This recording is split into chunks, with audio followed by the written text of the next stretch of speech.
ಕಾಂಗ್ರೆಸ್ಸು ಮತ್ತು ಸಿದ್ದರಾಮಯ್ಯನವರು ಇನ್ನೂ ತನಕ ವಿಧಾನಸಭೆಯ ಮೂಡ್ನಿಂದ ಹೊರಗೆ ಬಂದಿಲ್ಲ.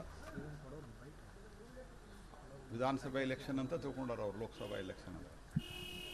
ರಾಷ್ಟ್ರೀಯ ವಿಷಯಗಳ ಬಗ್ಗೆ, ರಾಷ್ಟ್ರ ಎದುರಿಸ್ತಿರುವಂಥ ಸಮಸ್ಯೆ ಅವ್ರ ಕಾಲದಲ್ಲಿ ಏನಿತ್ತು, ಇವತ್ತೇನಿದೆ, ಎಲ್ಲದರ ಬಗ್ಗೆ ಚರ್ಚೆ ಮಾಡೋದಿಲ್ಲ. ಪ್ರಧಾನಮಂತ್ರಿಗಳು ವಿಕಸಿತ ಭಾರತ ಅಂತ ಮಾತಾಡಿದರೆ ಇವರು ಅತ್ಯಂತ ಯಾವುದೋ ಒಂದು ರಾಜಕಾರಣದ ವಿಷಯವನ್ನು ತೆಗೆದುಕೊಂಡು ಅದರಲ್ಲಿ ಬರುವಂಥ ಕೆಲಸವನ್ನು ಮಾಡ್ತಾಯಿದ್ದಾರೆ. ದೇಶದ ಸುರಕ್ಷತೆಯ ಬಗ್ಗೆ ಇವ್ರ ಕಾಲದಲ್ಲಿ ಎಲ್ಲಿ ಅಂದರೆ ಅಲ್ಲಿ ಬಾಂಬ್ಗಳ ಸ್ಫೋಟ ಆಗ್ತಾಯಿತ್ತು. ಇತ್ತೀಚೆಗೆ ಆದಂಥ ರಾಮೇಶ್ವರಂ ಕೆಫೆ ಅದು ಇವರ ನಿಷ್ಕಾಳಜಿಯಿಂದಾಗಿದ್ದನ್ನು ಬಿಟ್ಟರೆ ಇಡೀ ದೇಶದಲ್ಲಿ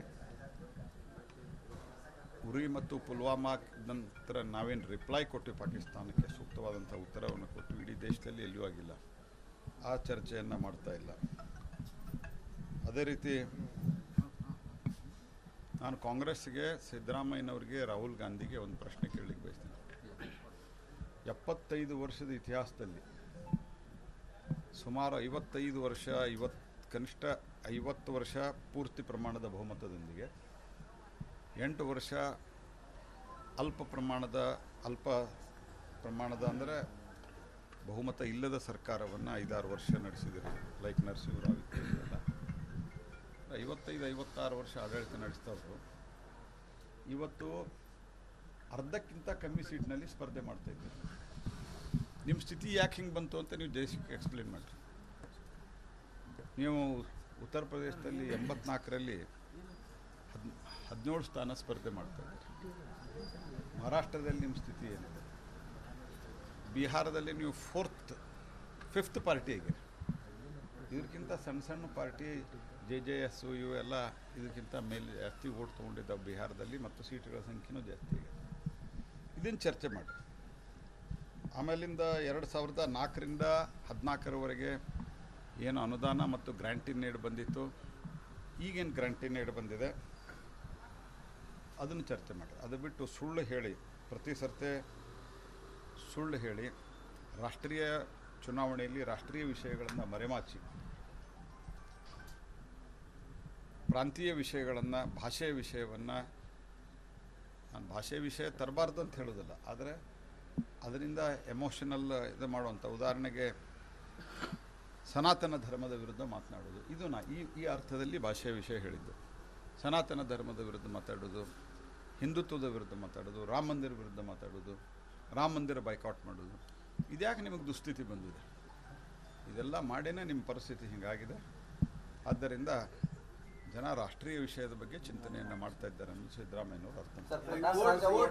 ಬೆಳಗಾವಿಯಲ್ಲಿ ಸರ್ ಮೋದಿ ಅವ್ರನ್ನ ವಾಗ್ದಾಳಿ ಮಾಡಿಸಿದ್ದಾರೆ ಸರ್, 2 ಆಮೇಲೆ ಆ ಮಹಾಪ್ರಭು ವಿಚಾರದಲ್ಲಿ ಜನಸಾಮಾನ್ಯರು ಮಂಗಳ ಆಗ್ತಾ ಇದ್ದಾರೆ. ಆಮೇಲೆ ಭ್ರಷ್ಟಾಚಾರ ಜಾಸ್ತಿ ಆಗಿದೆ, ಅವರಿಲ್ಲ ಅಂತ ಹೇಳ್ತಾರೆ, ಭ್ರಷ್ಟಾಚಾರ ಜಾಸ್ತಿ ಇದೆ ಅನ್ನೋದು. ನೋಡಿ, ಇವತ್ತು ಒಂದೇ ಒಂದು ಸಂಸ್ಥೆ, ಅದು ಸುಪ್ರೀಂ ಕೋರ್ಟ್, ಯಾವ ರೀತಿ UPA ಕಾಲದಲ್ಲಿ ಸುಪ್ರೀಂ ಕೋರ್ಟ್ ಹಿಡ್ಕೊಂಡು ಕೋಲ್ ಅಲೋಕೇಶನ್ ರದ್ದು ಮಾಡಿದವರು ಯಾರು? ಸುಪ್ರೀಂ ಕೋರ್ಟ್ನವರ, BJP ಸರ್ಕಾರ. ಸುಪ್ರೀಂ ಕೋರ್ಟ್ಗೆ ನಾವು ಹೇಳಿದ್ವಿ, ಇವರು ಯಾವುದೇ ಮಾನದಂಡವನ್ನು ಇಟ್ಕೊಳ್ಳಾರದೆ ತಮ್ಮ ಮನಸ್ಸಿಗೆ ಬಂದವ್ರಿಗೆ ಕೊಟ್ಟು ಅಲೋಕೇಶನ್ ಮಾಡಿದ್ದಾರೆ ಅಂತ CAG ಹೇಳಿದ್ದು. 2,86,000 ಕೋಟಿ ರೂಪಾಯಿ ಭ್ರಷ್ಟಾಚಾರ ಆಗಿದೆ ಅಂತ CAG. ನಮ್ಮಲ್ಲಿಂದ 2Gಯಲ್ಲಿ ಹಗರಣ ಆಗಿತ್ತು ಅಂತ CAG ಹೇಳಿದ್ದೆ. ನಮ್ಮಲ್ಲಿ ಯಾವುದ್ರ CAG ಹೇಳಿದೆ? ಪ್ರಕಾಶ್ ರಾಜ್ ಅಂತ ಅವ್ರಿಗೆ ಉತ್ತರ ಕೊಡೋದ್ರಲ್ಲೇ ಅರ್ಥ ಇಲ್ಲ. ಅವರೊಬ್ಬರು ಏನಂತಾರೆ, ಅಸಂತುಷ್ಟ ಜೀವಿ, ಸದಾ ಕಾಲಕ್ಕೂ ವಿಘ್ನ ಸಂತೋಷಿ.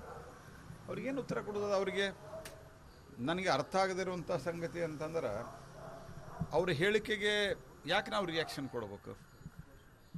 ಅವ್ರದ್ದು ಏನಿದೆ? ಒಂದು ಸೀಟ್ ಇಲ್ಲ, 1% ವೋಟ್ ಇಲ್ಲ. ಅವರು ಈ ಕಮಲ್ ಹಾಸನ್ ಅಂತ ಅವ್ರಿಗೆ ಏನಿದೆ? ಇಲೆಕ್ಷನ್ ನಿಂತಾಗ ಅವ್ರು ಸ್ವಂತ ಸೀಟ್ ಗೆಲ್ಲಕ್ಕಾಗಿಲ್ಲ. ಏನು ಪರಿಸ್ಥಿತಿ ಆಗಿತ್ತು ಪ್ರಕಾಶ್ ಅಂಥವ್ರಿಗೆ ಉತ್ತರ ಕೊಡಿದ್ರೆ? ಭಾರತೀಯ ಜನತಾ ಪಾರ್ಟಿಗೆ ಇವತ್ತು ದೇಶದಲ್ಲಿ ಹೆಚ್ಚು ಕಡಿಮೆ 18 ರಾಜ್ಯಗಳಲ್ಲಿ ನಾವು ಅಧಿಕಾರದಲ್ಲಿದ್ದೀವಿ. ಇನ್ನೊಂದು ಹೇಳ್ತಾರೆ ಸರ್, ಸಂಸದರ ಆದರ್ಶ ಗ್ರಾಮದಲ್ಲಿ ಕೂಡ ಸಾಕಷ್ಟು ಏನಂತಂದರೆ ಅಭಿವೃದ್ಧಿ ಆಗಿಲ್ಲ. ಸಂಸದರ ಆದರ್ಶ ಗ್ರಾಮದ ಕಲ್ಪನೆಗಳೇ ಅವ್ರಿಗಿಲ್ಲ. ಸಂಸದರ ಆದರ್ಶ ಗ್ರಾಮ ಕೇವಲ ಅಭಿವೃದ್ಧಿ ಅಲ್ಲ, ಸಂಸದ ಅಭಿವೃದ್ಧಿ ಗ್ರಾಮ ಉದಾಹರಣೆಗೆ ಇರುವ ಒಂದಿಷ್ಟು, ಯಾಕಂದ್ರೆ ಅದಕ್ಕೆ ಸ್ಪೆಷಲ್ ಫಂಡ್ ಯಾವುದೂ ಕೊಟ್ಟಿಲ್ಲ. ಆದರ್ಶ ಗ್ರಾಮ ಅಂತಂದರೆ ಏನು? ಇರೋ ಫಂಡ್ನಲ್ಲಿ ಸರಿಯಾಗಿ NREG ಇರ್ಬೋದು, MP ಫಂಡ್ ಇರ್ಬೋದು, MLA ಫಂಡ್ ಇರ್ಬೋದು, ಗ್ರಾಮ ಪಂಚಾಯತಿ ಕೇಂದ್ರದಿಂದ ನೇರವಾಗಿ ಇರ್ಬೋದು, ಇವನ್ನೆಲ್ಲವೂ ಸದುಪಯೋಗ ಮಾಡಿಕೊಂಡು ಕೆಲವೊಂದಿಷ್ಟು ಅಭಿವೃದ್ಧಿ ಜೊತೆಗೆ, ಉದಾಹರಣೆಗೆ ನಾವು ಇಡೀ ಗ್ರಾಮವನ್ನು ಸ್ವಚ್ಛಾಗಿಡ್ತೀವಿ ಅನ್ನೋಂಥ ಆಂದೋಲನ, ಅದಕ್ಕೆ ಸ್ವಯಂ ಪ್ರೇರಣೆಯಿಂದ ಕೆಲಸ ಮಾಡೋದು. ಅನೇಕ ಕಡೆ ಇವತ್ತು ಒಂದು ದುರಭ್ಯಾಸ ಅದ, ಕಟ್ಟಿ ಮೇಲೆ ಕೂತು ಉಗುಳ್ತಾರೆ, ಅದರಿಂದ ರೋಗಗಳು ಹರಡ್ತವೆ.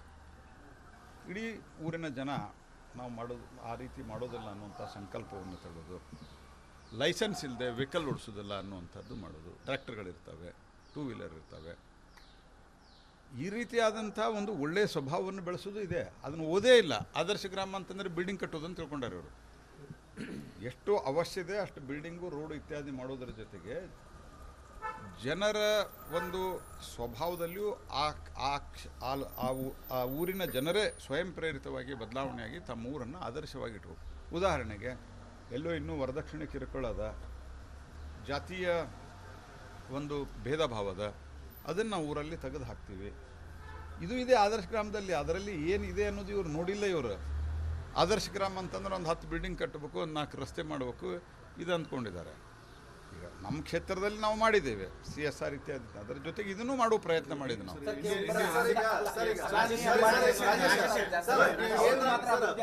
ಇವತ್ತೇನಂದ್ರೆ ರಾಜ್ಯ ಮತ್ತು ಕೇಂದ್ರ ಸರ್ಕಾರಗಳ ವಿಚಾರದಲ್ಲಿ ಅತೃಪ್ತಿ ವ್ಯಕ್ತಪಡಿಸಿದ್ರೆ ಈ ರೀತಿಯ ಬೆಳವಣಿಗೆ ಸರಿಯಲ್ಲ ಅನುದಾನ ವಿಚಾರ. ಅಲ್ಲಲ್ಲ, ಅದು ಕೇಂದ್ರಕ್ಕೆ ವ್ಯಕ್ತಪಡಿಸಿದೆ ಅಂತೇನಲ್ಲ, ಅದನ್ನು ಸೌಹಾರ್ದತೆ ಮಾಡಬೇಕು ಅಂತ ಒಂದು ಜನರಲ್ ಒಪಿನಿಯನ್ ವ್ಯಕ್ತಪಡಿಸಿದ್ದಾರೆ. ನಾವು ಯಾವಾಗಲೂ ಸೌಹಾರ್ದತೆಯಿಂದನೇ ವರ್ತನೆ ಮಾಡಿದ್ದೇವೆ. ಇವರು ಅಟೆನ್ಷನ್ ಡೈವರ್ಟ್ ಮಾಡೋದಕ್ಕೆ ಈ ರೀತಿ ಕೋರ್ಟಿಗೆ ಹೋಗೋದು ಇತ್ಯಾದಿ ಎಲ್ಲ ಈಗ ಕೇರಳದವರು ಹೈಕೋರ್ಟಿಗೆ ಹೋಗಿದ್ರು. ಯಾವುದಕ್ಕೆ? ಈಗಾಗಲೇ ಅವರಿಗೆ ಕಾನೂನಿನ ಮಿತಿಯಲ್ಲಿರುವಂಥ ಸಾಲಕ್ಕಿಂತ ಹೆಚ್ಚು ಸಾಲ ತೊಗೊಂಡ್ಕೊಂಡು ಇನ್ನೂ ಹೆಚ್ಚು ಸಾಲಕ್ಕೆ ನಮಗೆ ಪರ್ಮಿಷನ್ ಕೊಡಬೇಕು ಕೇಂದ್ರ ಅಂತ ಹೋಗಿದ್ದಾರೆ. ಅದಕ್ಕೆ ನಿರಾಕರಿಸಿದೆ. ಆ ರೀತಿಯಾಗಿ ಇನ್ ಜನರಲ್ ಒಪಿನಿಯನ್ ಹೇಳಿದ್ದಾರೆ ಹೊರತಾಗಿ ಅದು ಕೇಂದ್ರದ ವಿರುದ್ಧ ಯಾವುದೇ ಟಿಪ್ಪಣಿ ಇಲ್ಲ. ಕರ್ನಾಟಕ ಏನು ಕೋರ್ಟ್ ಮೊರೆ ಹೋಗಿತ್ತು ಆ ಪರ್ಟಿಕ್ಯುಲರ್ ವಿಚಾರ ಅಲ್ಲ, ಆ ಪರ್ಟಿಕ್ಯುಲರ್ ವಿಚಾರದಲ್ಲೇ ಹೇಳಿದೆ ನಾನು. ಆ ಪರ್ಟಿಕ್ಯುಲರ್ ವಿಚಾರದಲ್ಲೇ ಹೇಳೇನೆ, ಸೌಹಾರ್ದಯುತವಾಗಿ ಕೆಲಸ ಮಾಡಿ ಅಂತ ಹೇಳಿದ್ದಾರೆ. ಅದರ ವಿಚಾರಣೆ, ಅದರ ಮೆರಿಟ್ ಆಫ್ ದಿ ಕೇಸಸ್ದಾಗ ಇನ್ನು ಸುಪ್ರೀಂ ಕೋರ್ಟ್. ಸ್ವಾಮಿಗಳು ಜೋಶಿ ಅವರ ಪಾಲವರು ಸಾಮಾಜಿಕ ಜಾಲತಾಣ ತೇಜೋವಧೆ ಮಾಡ್ತೀವಿ ನೋಡಿ, ನಾನು ಅದರ ಬಗ್ಗೆ ನಿಮ್ಮ ಮುಂದೆ ಪ್ರತಿಕ್ರಿಯೆ ವ್ಯಕ್ತಪಡಿಸೋದಿಲ್ಲ. ಇನ್ನು ಸಾಮಾಜಿಕ ಜಾಲದಲ್ಲಿ ನಾನು ಯಾಕೆ ವ್ಯಕ್ತಪಡಿಸಬೇಕು? ಎಲ್ಲರಿಗೂ ಅರ್ಥ ಆಗಬೇಕಾಗಿದ್ದಂಥ ಒಂದು ವಿಚಾರ ಅಂತಂದರೆ, ಸಾಮಾಜಿಕ ಜಾಲ ಓಪನ್ ಅದು. ಇಷ್ಟು ದೊಡ್ಡ ಸಮಾಜದಲ್ಲಿ ಇಷ್ಟು ದೊಡ್ಡ ಜನಸಂಖ್ಯೆ ಇರೋದರಲ್ಲಿ ಯಾರು ವ್ಯಕ್ತಪಡಿಸಿದ್ದಾರೆ ನನಗೆ ಗೊತ್ತಿಲ್ಲ. ಮತ್ತು ನಾನು ಸಾಮಾಜಿಕ ಜಾಲತಾಣದಲ್ಲಾಗಲಿ ಅಥವಾ ನಿಮ್ಮ ಜಾಲತಾಣದ ಮುಖಾಂತರವಾಗಿ ನಾನು ಯಾವುದೇ ಚರ್ಚೆಯನ್ನು ಅದನ್ನು ಮಾಡಲಿಕ್ಕೆ ನಾನು ಬಯಸಿದೆ. ಸಿದ್ದರಾಮಯ್ಯನವ್ರು ಹೇಳ್ತಾರೆ ಎಲ್ಲ ಸಂಸದರು ಪುಟ್ಟಲವರು ಮೋದಿಯವರ ಹತ್ರ ಮಾತಾಡಲ್ಲ ಇವರು. ರಾಹುಲ್ ಗಾಂಧಿ ಹತ್ರ ನೀವು ಮಾತಾಡಲ್ಲ, ನಮಗೇನು ಹೇಳ್ತಾರೆ ನೀವು?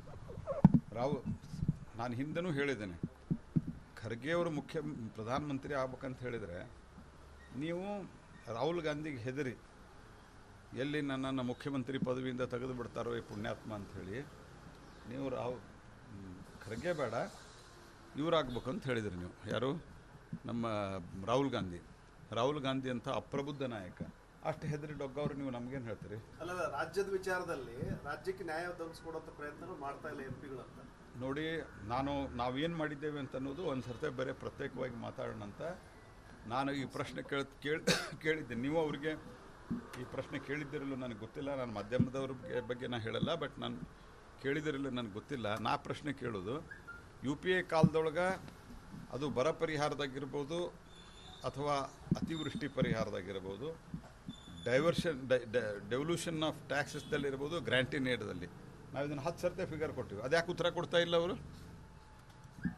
ಆಮೇಲಿಂದ ಫೈನಾನ್ಸ್ ಕಮಿಷನ್ದ ಇಲ್ಲದ್ದು ರಿಪೋರ್ಟನ್ನು ಇದೆ ಅಂತ ಹೇಳ್ತಾ ಇದ್ದಾರೆ. ಇದೆಲ್ಲಿ ನ್ಯಾಯ ಇದೆ?